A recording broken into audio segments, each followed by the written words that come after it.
കൊല്ലമായി എന്റെ ഫാമിലി ഒപ്പം ഞാൻ ഓണം ആഘോഷിച്ചിട്ട്.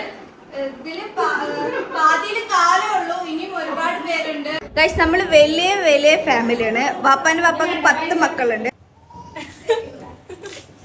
ഇത് വാപ്പാന്റെ 4ാമത്തെയൊക്കെയാണ്. അല്ല, 3ാമത്തെ. എത്രാമത്തെയാണ്? 5ാമത്തെയാണ് കേട്ടോ.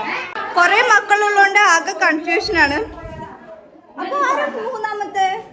സദ്യയൊക്കെ കഴിച്ചിട്ട് ഫോട്ടോസ് ഒക്കെ എടുത്തിട്ട് എങ്ങനെ ഈ സാരി ഒക്കെ ഇട്ടിട്ട് ആൾക്കാർ ജീവിക്കണതൊക്കെ മനസ്സിലാവണില്ല. സദ്യ ഉണ്ടോ ബാക്കിയമ്മ? ഇല്ലേ? പിന്നെന്താ രാത്രി കഴിക്കാന്?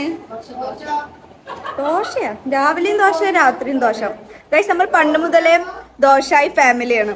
ലാസ്റ്റ് ടൈം ഒരു സർപ്രൈസ് വീഡിയോ കൊടുക്കണേൽ എൻ്റെ അടുത്ത് ഒരുപാട് പേര് ചോദിച്ചു, ഇതെന്താ പഞ്ചായത്തിന് മുഴുവൻ നിങ്ങൾ സർപ്രൈസ് കൊടുത്തോ?